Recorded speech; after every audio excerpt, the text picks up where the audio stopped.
ओम का नियम लगेगा। तो इसके लिए I1 बराबर क्या निकाल सकते हैं, V अपॉन R1, है ना। और इसके लिए I2 बराबर क्या निकाल सकते हैं, दूसरे प्रतिरोध के लिए I2 का मान कितना होगा, V अपॉन R2। यानी इसका करंट हमको मेजर करना होगा, तो I1 बराबर क्या हो जाएगा, V अपॉन R1, I2 बराबर हो जाएगा V अपॉन R2 हो जाएगा। आया समझ में। प्रतिरोधकों का समांतर क्रम संयोजन, समांतर क्रम संयोजन, ये ना हम लोग देख रहे हैं। देखो समांतर क्रम संयोजन का क्या मतलब हुआ कि मान लो एक प्रतिरोध है ये और ये दूसरा प्रतिरोध है ना। एक प्रतिरोधक ये हो गया जिसका प्रतिरोध R1 है, और एक प्रतिरोधक जिसका प्रतिरोध क्या है, R2 है ना। ये मान लो AB है और ये मान लो क्या है, CD है। ये दो प्रतिरोधक दिए गए हैं, AB और CD। ऐसे समझ में। तो समांतर क्रम संयोजन का अर्थ यहाँ पर क्या है ना। समांतर क्रम संयोजन का अर्थ ये है कि हर प्रतिरोध के दो टर्मिनल होते हैं, है ना। दो छोर होगा ना, देखो A है, B है, इसमें भी C है और इसमें भी D है। ऐसे समझ में। तो इसमें क्या करते हैं, जितना मान लो कि हम इसमें और भी ज्यादा जो है प्रतिरोधक ले सकते हैं, है ना। तो जितने प्रतिरोधक लेंगे ना, सबका पहला छोर एक साथ और सबका दूसरा छोर एक साथ जोड़ देंगे। इसमें इजी है ना। इसमें क्या है, इजी है ना। सबका पहला छोर एक साथ, ऐसे समझ में, और सबका दूसरा छोर एक साथ। श्रेणी क्रम में हम क्या कर रहे थे, श्रेणी क्रम में ये कर रहे थे कि हर प्रतिरोध का है ना पहला छोर उसके पहले वाले प्रतिरोध के दूसरे छोर से जुड़ रहा था, है ना। उसे हम छोर से छोर संयोजन भी कहते हैं, छोर से छोर संयोजन भी कहते हैं। लेकिन यहाँ पे ऐसा नहीं है। यहाँ पे क्या करना है कि जितना प्रतिरोधक होगा ना, उसका पहला छोर एक साथ, है ना, और दूसरा छोर एक साथ जोड़ देना है सीधे। मोच हिटते हैं ना, धा के दोनों क्या कर दो, हो गया समांतर क्रम। समझ में। तो समांतर क्रम सब संयोजन दिखाएंगे तो थोड़ा सा हमको क्या करना पड़ेगा, ऐसा करना पड़ेगा दोनों टच ना हो, है कि नहीं।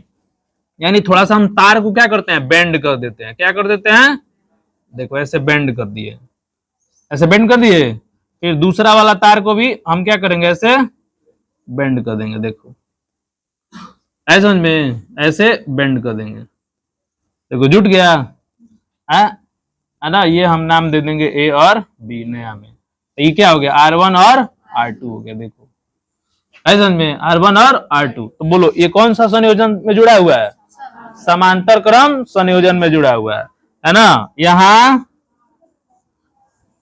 AB तथा CD दो प्रतिरोधक हैं जिनके प्रतिरोध बोलो क्या क्या हैं, R1 तथा R2 है, R1 तथा R2 है। ऐसे समझ में। और ये क्या बन गया, प्रतिरोधकों का समांतर क्रम संयोजन। प्रतिरोधकों का समांतर क्रम संयोजन हो गया। क्या हो गया, प्रतिरोधकों का समांतर क्रम संयोजन हो गया। देखो ऐसे, है ना। और भी बहुत सारा यदि मान लो प्रतिरोध हो जाए, ले ले यदि हम प्रतिरोध, जैसे मान लो कि हम 3 गो प्रतिरोध ले लेते हैं। कै गो, 3। एगो ये ले लिया, एगो ये ले लिया, 2 गो हो गया। मान लो एक और ही हमने ले लिया, R1 हो गया, R2 हो गया और R3 हो गया। और इसको किस क्रम में जोड़ना है, समांतर क्रम में जोड़ना है, समांतर क्रम में जोड़ना है। तो क्या करोगे, इसको समांतर क्रम में जोड़ना है तो क्या करोगे, एक पॉइंट यहां ले लो और एक पॉइंट यहां ले लो। गौर से देखो, 2 पॉइंट ले लिए, है ना। ये तो सीधे मिला लो, ऐसे समझ में, इसको सीधे मिला लो और इसको भी सीधे मिला लो और इसको ले आके देखो, ये वाला इस तरह से देखो 3 को जुड़ गया। बोलो जुड़ गया कि नहीं जुड़ गया, है ना, जुड़ गया ना। तो ये कौन से क्रम का संयोजन हो गया, हाँ, समांतर क्रम संयोजन। प्रतिरोधकों का समांतर क्रम संयोजन, प्रतिरोधकों का समांतर क्रम क्या हो गया, संयोजन हो गया, समांतर क्रम संयोजन। बात समझ में आ रहा है, प्रतिरोधकों का क्या हो गया, समांतर क्रम संयोजन। तो इसका परिभाषा कैसे निकालेंगे, परिभाषा कैसे निकालेंगे, जब, है ना, जब दिए प्रतिरोधकों के है ना, प्रतिरोधकों के सभी दिए प्रतिरोधकों के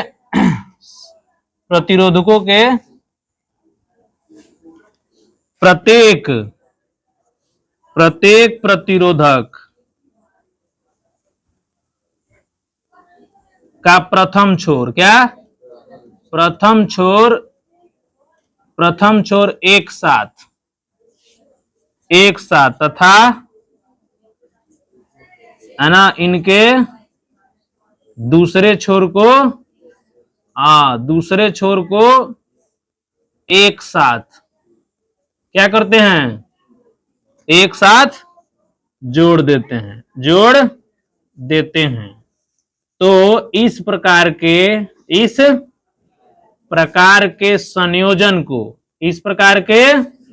संयोजन को बोलो क्या कहते हैं, समांतर क्रम संयोजन कहते हैं। समांतर क्रम संयोजन कहते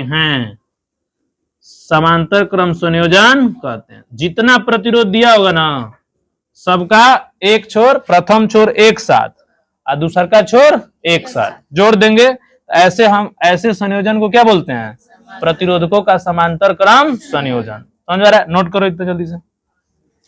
अब जब ये समांतर क्रम में संयोजित कर देंगे, है ना, मान लो हमने यहाँ पे समांतर क्रम में इसको संयोजित कर दिया, ठीक है, इस क्रम में समांतर क्रम में हमने जो है समांतर क्रम में संयोजित कर दिया। किसको संयोजित किया है, बोलो संयोजित किसको किया है, प्रतिरोध को किया है ना। अब देखो इसका दो अलग छोर बनेगा। अब मान लो ए बना और बी बना, है ना, इसको थोड़ा सा ऐसे आगे बढ़ा देते हैं। अब इन दोनों छोरों को हम किससे कनेक्ट कर देंगे, बैटरी से कनेक्ट कर देंगे। बोलो किससे कनेक्ट कर देंगे, बैटरी से कनेक्ट कर देंगे। ये प्रतिरोध क्या है, R1 है और ये प्रतिरोध R2 है। ऐसे समझ में, ये प्लस और ये माइनस।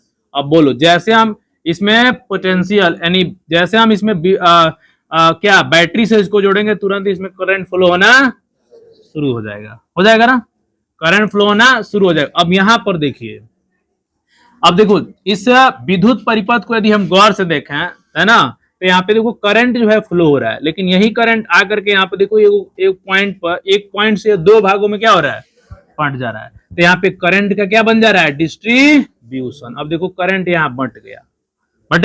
अब ये करंट देखो, ये विद्युत धारा जो है R1 से होकर के I1 जाएगा और R2 से होकर के I2 जाएगा। अब फिर वापस ये दोनों एक साथ मिलकर फिर से वापस रिटर्न हो जाएगा। आए समझ में। तो हम यहाँ पे क्या देख रहे हैं, यही देख रहे हैं कि जब समांतर क्रम में संयोजित प्रतिरोधकों को विद्युत परिपथ में जोड़ रहे हैं, है ना, तो उसमें जो है प्रवाहित विद्युत धारा बंट जा रही है, बंट जा रही है। इसका मतलब इसमें करंट का डिस्ट्रीब्यूशन हो जाता है ना, विद्युत धारा का वितरण हो जाता है। आए समझ में। लेकिन इनका विभवांतर क्या होता है, समान होता है। यदि मान लीजिए कि इसके वोल्टेज को मापना है, इसके वोल्टेज को मापना है, तो हम एक वोल्ट मीटर लगा के काम चला देंगे। समझ रहे हो ना। देखो ये हो गया वोल्ट मीटर, क्या बन गया, वोल्ट मीटर बन गया। तो इस तरह से विद्युत परिपथ को देखो, है ना। अब ये R1 और R2 अब यहाँ पे ये किस क्रम में है, समांतर क्रम में है। इन दोनों का वोल्टेज हम एक वोल्ट मीटर से माप लेंगे। इसका मतलब क्या हुआ, है ना, कि विद्युत परिपथ में संयोजित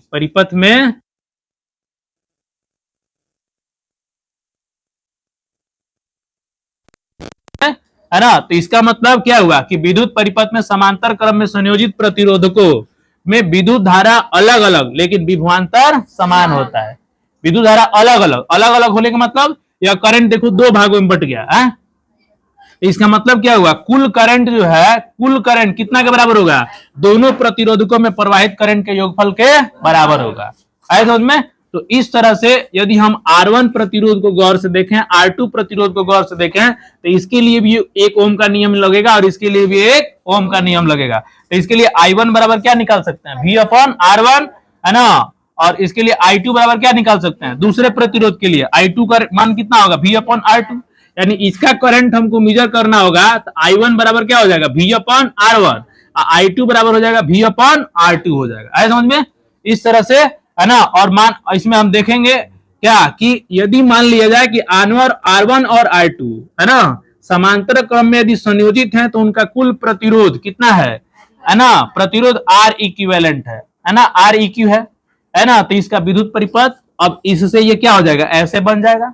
और जब ऐसे बनेगा तो इसमें विभवांतर भी है, करंट I है, तो ओम के नियम से I बराबर क्या बनेगा, V/Req बन जाएगा। जब V/Req बन जाएगा तो इसके हिसाब से यानी समीकरण हमारे पास कितना मिल गया, 1 2 3 और 4 समीकरण हमारे पास मिल गया। तो जो हमारा पहला समीकरण है इसमें हम क्या देख रहे हैं, I बराबर I1 प्लस I2, तो 2 3 4 से I1 और I2 का मान निकाल के पुट कर देंगे। पुट करेंगे तो हमारा इक्वेशन देखो ये बनेगा, V/Req बराबर V/R1 प्लस V/R2। यहां से V कॉमन ले लेंगे, V कॉमन ले लेंगे तो दोनों ओर से V कट के R इक्विवेलेंट कितना आ जाएगा, इतना आ जाएगा। कोई दिक्कत यहां तक।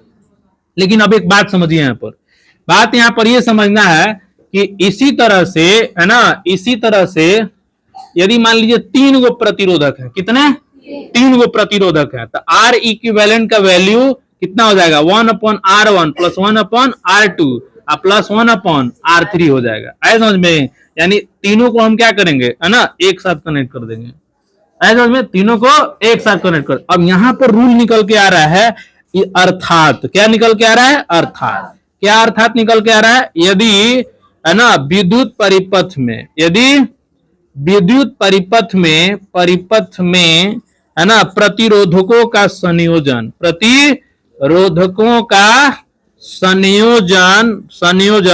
बोलो किस क्रम में है, समांतर क्रम में है। किस क्रम में है, समांतर क्रम में है। तो समतुल्य प्रतिरोध, तो समतुल्य प्रतिरोध का व्युत्क्रम, समतुल्य प्रतिरोध का व्युत्क्रम, व्युत्क्रम समझ रहे हो ना, व्युत्क्रम सभी प्रतिरोधों